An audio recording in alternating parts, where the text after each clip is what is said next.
بسم اللہ الرحمن الرحیم. السلام علیکم dear students. Today our topic is wheat rust جو کہ پارٹ 2 ہے. اس سے پہلے ہم پارٹ 1 اسٹڈی کر چکے ہیں. تو جو ویٹ رسٹ کا دوسرا پارٹ ہے یہ لائف سائیکل آن باربیرس یعنی باربیرے یا بربیرس ولگیرس کے اوپر پایا جائے گا. تو لائف سائیکل آن باربیرے پلانٹ جس کا سائنسی نام ہے بربیرس ولگیرس. تو بسیڈیوسپور جو کہ پہلا سٹیج جو تھی وہ اس کے اندر ہم نے یوریڈیوسپور اور ٹیلیوسپور پڑھے تھے جو کہ ویٹ پلانٹ کے اوپر تھے. اگر آپ ڈائیگرام دیکھیں تو آپ کو یہ لیو نظر آ رہا ہے جو کہ باربیرے پلانٹ کا لیو ہے. تو بسیڈیوسپور جو تھے وہ ٹیلیوسپور کے بعد یعنی ٹیلیوسپور کے بعد سپور پیدا ہوئے تھے اور آفٹر ریڈکشن ڈویژن، تو اس لیے یہ ہیپلائڈ ہوں گے. Basidiospores are not able to infect the wheat plant but they infect the alternative host Berberis vulgaris. یعنی اب یہ جس طرح ایسیوسپور جو ہیں وہ اٹیک کریں گے صرف اور صرف ویٹ پلانٹ پر، تو اس طرح بسیڈیوسپور جو ہیں وہ اٹیک کریں گے بربیرے جو ہیں وہ جس کو ہم بربیرس ولگیرس کہیں گے، تو اس کے اوپر اٹیک کریں گے. تو جب یہ جرمینیٹ کر دیں گے سپور تو یہ جو ہیں وہ لیف کے جو ہیں اوپر سرفیس کے اوپر اٹیچ ہو جائیں گے کہ when the basidiospore lodged on the surface of the leaf they germinate by producing a short germination tube, اور ایپیڈرمس کے جو ہے وہ انٹر ہو جائیں گے اور یہ میزوفیل ٹیشو جو ہے اس کے یعنی اس کو تقسیم کر دیں گے، یعنی اس کے اندر جو ہے وہ راؤنڈ اباؤٹ یہ ہو جائیں گے. The hyphae are intercellular and obtain food by sending haustoria in the cell. تو ہسٹوریا کیا چیز ہے کہ ایک نوب لائک اسٹرکچر ہے اور یہ پیراسٹک جو ہے وہ فارم جو ہوتی ہے ان پر یہ اسٹرکچر اسپیشل پائی جاتی ہے جس کو ہم کنڈی کی شکل کہتے ہیں، اور یہ جو ہے وہ پودے کے اندر پینیٹریٹ کر کے اپنی جو ہے وہ ہوسٹ جو اپنا پیراسائٹ اپنی خوراک حاصل کرتا ہے.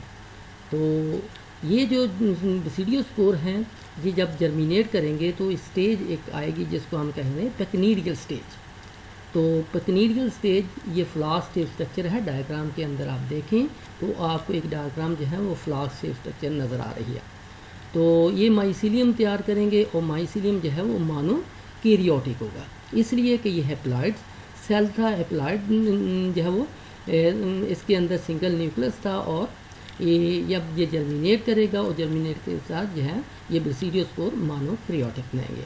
تو یہ مانو کریوٹک کیا کریں گے کہ اس کا مائسیلیم ایک نوٹ یعنی گرہ لائک اسٹرکچر بنائے گا اپر ایپیڈرمس سے بالکل نیچے. تو وہاں سے یہی کنورٹ ہو جائے گا انٹو فلاسک شیپ کیوٹی جس کو ہم پیکنیڈیا یا سپرمیشیا کہیں گے. یہ spermatia open to outside by a small aperture call the ostiole. یہ اسپیشل اسٹرکچر ہے جس کے ذریعے یہ باغ جو ہے وہ نکل جائیں گے یعنی پکنیوسپور یا سپرمیشیا اس کا نام دیں گے. اور ساتھ ساتھ اس کے پیرافائسز نظر آ رہی ہیں جس کو ان میں سے کچھ ایسے پیرافائسز ہیں جو کہ ریسیپٹیو ہائفی کے طور پر کریں گے کہ numerous periphyses come out of the ostiole and some of them act as a receptive hyphae یعنی بیہیو فیمیل کی طرح کریں گے. سپرمیشیا جو ہے وہ میل کی طرح بیہیو کریں گے. The spermatia come out through the ostiole in a mucilage liquid, اور یہ پھر کیا کریں گے وہاں پر انسیکٹ ہوں گے اور انسیکٹ کے لیے جو ہے وہ یہ ٹرانسفر جو ہے وہ ہو جائیں گے کون جو ہے سپرمیشیا یعنی لوجڈ ہو جائیں گے اس کے اوپر ریسیپٹیو ہائفی کے اوپر اپنے آپ کو اٹیک کریں گے. تو یہ ڈائیگرام کے اندر آپ دیکھیں تو یہاں پر سپرمیشیا اے کے اوپر جو ہے وہ دیکھیں تو سپرمیشیا جو ہے وہ اٹیچ کر گیا ہے جو ہے وہ اوپر والے کونے کی طرح. ریسیپٹیو ہائفا جو ہے اس کی جو ہے وہ ہک لائک اسٹرکچر ہے اس کے ساتھ اٹیچ کر گیا. تو دوسری اسٹرکچر کے اندر آپ دیکھیں تو اس کے ان ہو گیا ہے، اور تیسری اسٹرکچر کے اندر دیکھیں تو آپ کو نیچے بیسل سیل نظر آ رہا ہے. وہاں پر آپ کو 2 نیوکلس نظر آ رہے ہیں، ایک سپرمیشیا کا نیوکلس ہے ایک ریسیپٹیو ہائفی کا نیوکلس ہے. اسی وجہ سے اس کو ڈائی کیریون کہیں گے. تو اس پروسیس کا نام ڈائی کیریوٹائزیشن ہم کہیں گے. When a spermatium become attached to the receptive hyphae of the opposite sexual phase, its nucleus enter the receptive hyphae of the opposite sexual phase. Spermatia one sexual phase can fuse with the other phase. यानी ये spermatia जो है वो receptive hyphae के साथ attach मिल जाएगा, लेकिन अभी ये न्यूक्लियस दोनों अलग-अलग रहेंगे, फ्यूज़ नहीं हो गया। अगर फ्यूज़ हो गया तो ये तो डिप्लॉइड बन गया, ये अलग-अलग रहेंगे जिसको हम डाई कैरियन कहेंगे। उसके बाद क्या होगा कि यही जो है वो न्यूक्लियस दोनों ही रहेंगे आपस में, लेकिन ये डिवाइड होंगे। इस डिवाइड के नतीजे से अगली स्टेज हम एशियल स्टेज यानी कप शेप स्ट्रक्चर, अगर आप डायग्राम के देखें तो ऊपर आपको फ्लास्क नज़र आ रही है, इसके लोअर एपिडर्मिस की तरफ आप देखें तो ये कप की तरह की स्ट्रक्चर नज़र आ रही है, जिसके अंदर जो है वो चेन की सूरत में सेल हैं, जिसको हम एसियोस्पोर कहते हैं। कि in receptive hyphae the nucleus of the spermatium divides several times and the daughter nuclei migrate to the other nuclei. The dikaryotic cell form group of cell just below the lower, यानी epidermis नीचे है, फिर उसके बाद जब इसका pressure बढ़ेगा और ये जो है लोअर एपिडर्मस जो है वो ब्रेक डाउन हो जाएगी। Each cell of the chain divided into a larger and smaller cells. तो लार्जर सेल जो होते हैं बाद में कन्वर्ट हो जाएंगे स्पोर, जिसको हम एसियोस्पोर कहेंगे। तो उसमें से कोई चंद सेल ऐसे होंगे जो बाहर वाली वाल तमीर करेंगे, जिसकी एसियोस्पोर की, जिसको हम पेरिडियम कहेंगे। जब स्पोर मैच्योर हो जाएंगे, पेरिडियम जो है वो रैप्चर हो जाएगी और एसियोस्पोर जो है वो फ्री हो जाएंगे।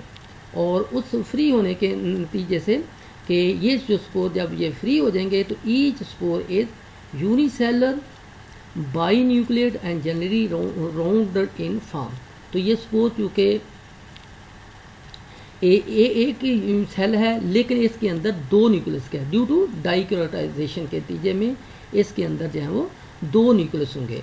तो ये न्यूक्लियस जो हैं वो राउंड शेप होंगे। फ़र्क क्या होगा, जब हम यूरिडियोस्पोर पढ़ेंगे तो उसके अंदर ओवल शेप बन जाएंगे, लेकिन यहाँ पर राउंड होंगे और इसके बगैर स्टॉक होंगे। फ़र्क दोनों में वहाँ पर जो है वो यूरिडियोस्पोर के अंदर आपने देखा कि स्टॉक थी, उस स्टॉक के ऊपर जो है ओवल या ग्लोब शेप के थे, और ये जो उसके अंदर भी बाई न्यूक्लिएटेड है, यूनिसेलुलर है, लेकिन उसके अंदर दो न्यूक्लियस हैं इसके अंदर, लेकिन ये राउंड फॉर्म के अंदर होंगे।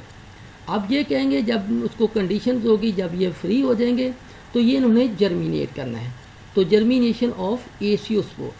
अब जब एसियोस्पोर जर्मिनेट करेंगे तो उनका मरकज़ अब जो है वो वीड प्लांट है, नॉट जो है वो बर्बेरस प्लांट, यानी बर्बेरस प्लांट की तरफ नहीं जाएंगे, अब फिर पहले वाले होस्ट की तरफ आ जाएंगे, जिसको हम कहेंगे wheat plant. The aeciospore is not attack the barberry plant but they can only infect the wheat plant. तो ये वीड प्लांट के ऊपर जो है वो अटैक करेंगे, उसकी सरफेस के ऊपर आएंगे और एक जर्म ट्यूब बना देंगे कि they germinate on the surface of the wheat by producing a germ tube. It infect the host through the stomata by formation of appressorium. Appressorium क्या है, ये जो है वो आम हाइफी, सिंपल जो है वो हाइफी, या यहाँ पर क्या होगा कि हाइफी जो है वो लोब्ड हो जाएगा और स्वोलन स्ट्रक्चर इख्तियार कर लेगा, स्वोल हो जाएगा और ये पेनिट्रेट करेगा उसके अंदर जो है वो स्टोमेटा के ज़रिए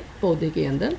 this infection result in the formation of dikaryotic mycelium in the host tissue. और फिर ये यूरिडोस्पोर क्या होंगे, तो यूरिडोस्पोर अपना जो है वो लाइफ साइकिल जो है वो दोबारा जो है वो दूसरे पौधे पर आ जाएंगे, और जब उनको दोबारा इसको ग्रो करेंगे पौधों को, और जो है वो मार्च के सीज़न के अंदर फिर यूरिडोस्पोर की एक फसल तैयार हो जाएगी। तो इसमें हमने बेसिकली 5 टाइप के स्पोर पढ़े, जिसको मैं दोबारा आपको रिपीट कर दूं, जिसको हमने हेट्रोशियस कहा था। हेट्रोशियस रस्ट यानी ऐसा रस्ट जो कि 2 प्लांट के ऊपर होता है, एक जो है उसका वीड प्लांट था, दूसरा उसका बारबेरे प्लांट था। तो पहले जो है वो 2 स्टेज थी, जिसको हमने यूरिडोस्पोर कहा और टीलियोस्पोर, तो जो कि हुई वीड प्लांट के ऊपर। फिर उसके बाद टीलियोस्पोर से बेसिडियोस्पोर बने आफ्टर रिडक्शन डिवीज़न। तो इस रिडक्शन डिवीज़न के नतीजे से जो स्पोर बने, तो उन्होंने अगर उनको बारबेरस प्लांट मिल जाए तो वो अपने आप को लाइफ साइकिल को जारी रखते हैं, वरना वो पेरिश यानी वो ख़त्म हो जाते हैं।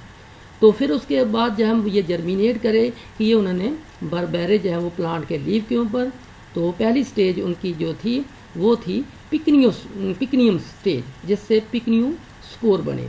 और पिकनियम स्पोर से बाद में जो है वो जब उन्होंने जो है वो ग्रो किया तो फिर जो है वो एसियल स्टेज बन गई, जिसके साथ जो है वो एसियो स्पोर बने। तो एसियो स्पोर जो है जब लोअर एपिडर्मिस जो है वो ब्रेक डाउन हुई तो ये जो है वो दोबारा मुंतशिर हो गया, और उसके नतीजे से उनको अगर वीड प्लांट अवेलेबल हो गया तो इस तरीक़ेकार से वो यूरिडोस्पोर बनाएंगे और इस तरह लाइफ साइकिल मुकम्मल हो जाएगा। Thank you.